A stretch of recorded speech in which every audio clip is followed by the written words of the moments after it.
Hello friends, previous వీడియోలో database గురించి డీటెయిల్గా తెలుసుకున్నాం. ఈ వీడియోలో మనం ఒక డేటాబేస్ని ఏ విధంగా క్రియేట్ చేయాలి, క్రియేట్ చేసిన డేటాబేస్ని ఏ విధంగా రీనేమ్ చేసుకోవాలి, మనకి వద్దు అనుకుంటే ఏ విధంగా దాన్ని డిలీట్ చేయాలి అన్నది చూద్దాం.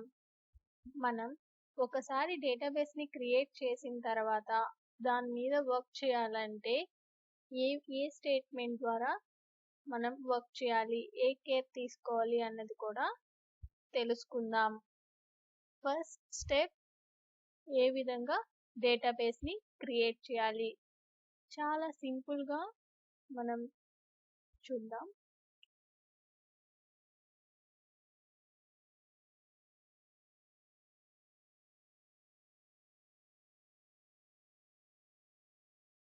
Create database name,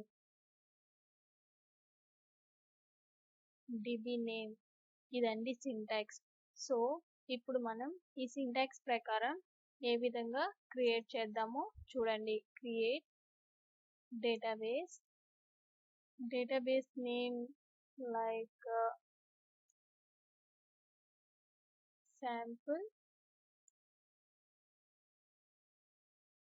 test db. So sample test db అన్నది నేను క్రియేట్ చేయాలనుకుంటున్న డేటాబేస్ నేమ్. ఇక్కడ చూడండి, ఇవి ప్రెజెంట్ నా సిస్టంలో ఉన్న డేటాబేసెస్. ఇక్కడ ఎక్కడ శాంపుల్ టెస్ట్ డిబి అన్నది లేదు. సో ఒకసారి ఈ క్వరీని ఎగ్జిక్యూట్ చేసి చూద్దాం. సో దీన్ని కమెంట్లో పెడదాం.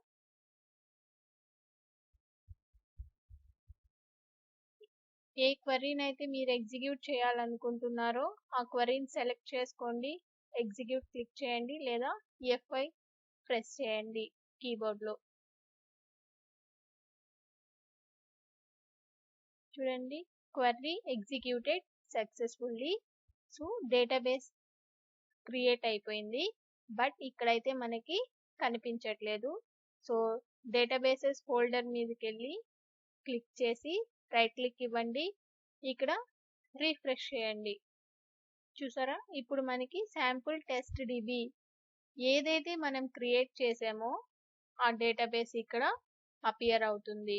అంటే సక్సెస్ఫుల్గా మనం దీన్ని క్రియేట్ చేసేసాం. ఓకే, ఇక్కడ వరకు బాగానే ఉంది. బట్ ఇప్పుడు నా రిక్వైర్మెంట్ ఏంటి, ఈ నేమ్ని నేను చేంజ్ చేయాలనుకుంటున్నా.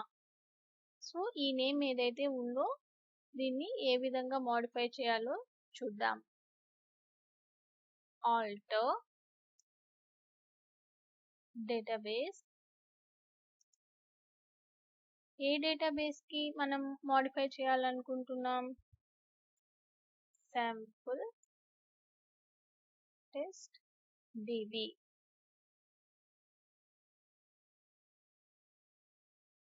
మోడిఫై, మీరు ఏ నేమ్ ద్వారా మోడిఫై చేయాలనుకుంటున్నారో ఆ నేమ్ని ఇక్కడ మెన్షన్ చేయొచ్చు.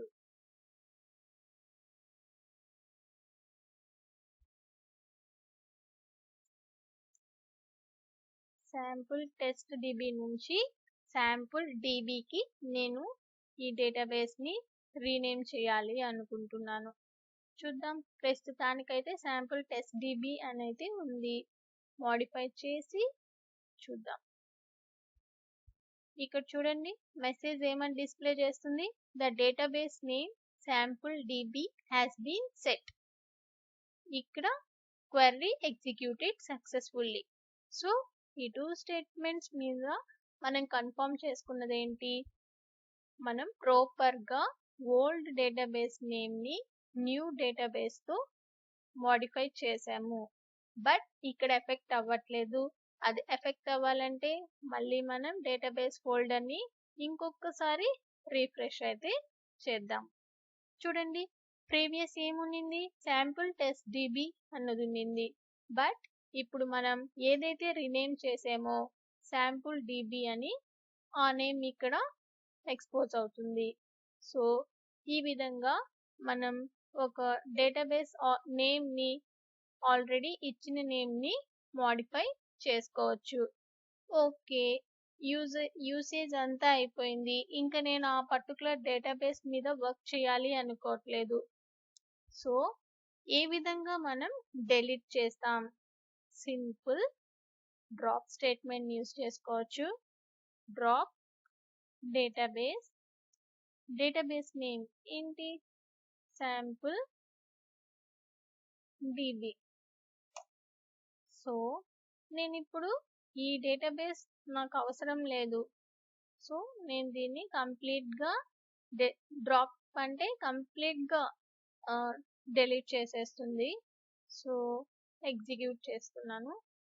కమాండ్ సక్సెస్ఫుల్గా కంప్లీట్ అయిపోయింది. అండ్ ఇక్కడ క్వెరీ ఎగ్జిక్యూటెడ్ సక్సెస్ఫుల్లీ. ఇక్కడైతే మనకి చూపిస్తూనే ఉంది డేటాబేస్ ఫోల్డర్ కింద. సో ఎఫెక్ట్ అవ్వడం కోసం ఇంకొకసారి రిఫ్రెష్ చేద్దాం.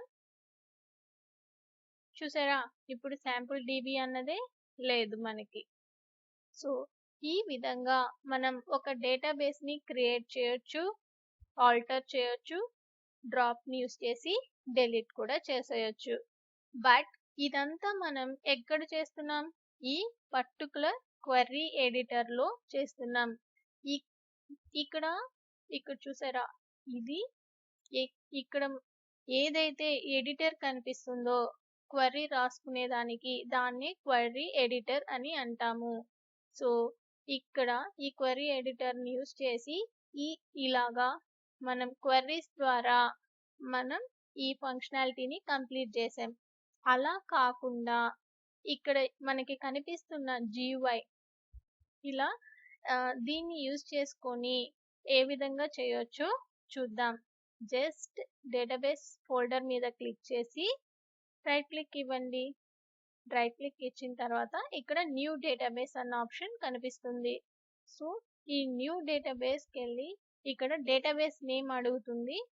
సో ఇప్పుడు మనం ఏం చేస్తాం? శాంపుల్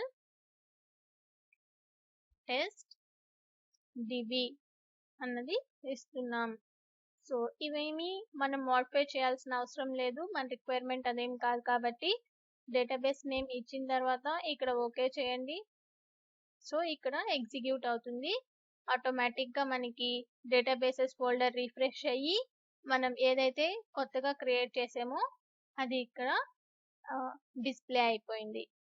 ఓకే, నెక్స్ట్ నేను క్వెరీ ఎడిటర్ని యూజ్ చేయకుండా ఏ విధంగా ఈ డేటాబేస్ నేమ్ని మోడిఫై చేయొచ్చు అన్నది చూద్దాం.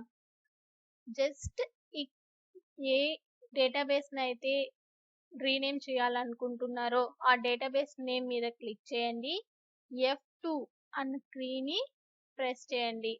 చూసారా, ఇప్పుడు మనం హ్యాపీగా రీనేమ్ చేసుకోవచ్చు. సో శాంపుల్ డిబి కింద నేను మోడిఫై చేశాను, ఆటోమేటిక్గా ఇది అప్డేట్ అయిపోయింది. సో ఈ విధంగా మనం రీనేమ్ కూడా చేసుకోవచ్చు. అండ్ నెక్స్ట్ ఒకవేళ ఇది నాకు వద్దు అనుకోండి, డేటాబేస్ మీద క్లిక్ చేసి రైట్ క్లిక్ ఇవ్వండి. ఇక్కడ డెలీట్ ఆప్షన్ ఉంది, డెలీట్ క్లిక్ చేసేయండి. సో ఇక్కడ మీకు డెలీట్ చేసే ముందు ఇక్కడ ఆప్షన్ అడుగుతుంది చూడండి, ఆల్రెడీ డిఫాల్ట్గా చెక్ చేసింది. మీరేమన్నా బ్యాకప్ మెయింటైన్ చేయాలనుకుంటున్నారా? ఎప్పుడైనా ఫ్యూచర్ పర్పస్లో ఈ బ్యాకప్ ఉంటే మళ్ళీ రీస్టోర్ చేసుకొని దాని మీద మనం వర్క్ చేసుకోవచ్చు. ప్రెజెంట్ అయితే మనకి దీంట్లో కంటెంటే లేదు కాబట్టి ఈ ఆప్షన్ని నేను అన్చెక్ చేస్తున్నాను, ఓకే క్లిక్ చేస్తున్నాను. సో డెలీట్ అయిపోయింది. ఈ విధంగా మనం క్వెరీ ఎడిటర్ని యూస్ చేయొచ్చు అండ్ GUIని యూస్ చేసుకొని కూడా మనం అన్ని ఫంక్షనాలిటీస్ని కంప్లీట్ చేయొచ్చు. ఒకవేళ మీరు రీనేమ్ చేసేదానికి ఇంత పెద్ద స్టేట్మెంట్ అండ్ ఆల్టర్ స్టేట్మెంట్ని నేను యూస్ చేసుకోవాలి అనుకోవట్లేదు, ఏదన్నా ప్రీ ఎగ్జిస్టింగ్ స్టోర్ ప్రొసీజర్ని యూస్ చేసుకొని కూడా మనం రీనేమ్ చేసుకోవచ్చు. అది ఎలా అంటే exec sp నేమ్ ఇవ్వాలి.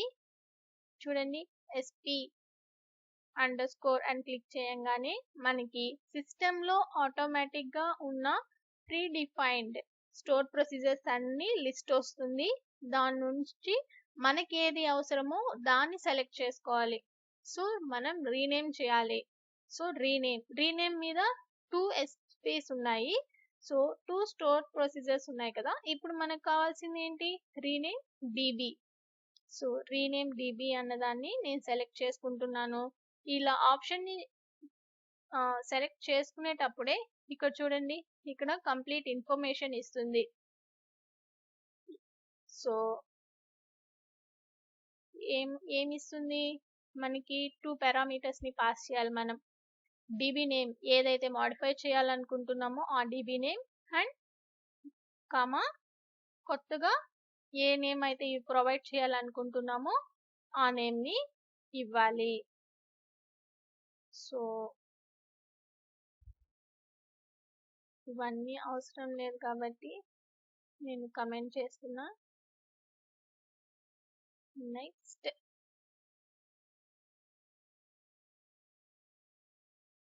డీబీ నేమ్ ఏంటి? ఓ మనకి డీబీ. ఓకే, నేను ఫ్యామిలీని మోడిఫై చేస్తాను. Family comma my family.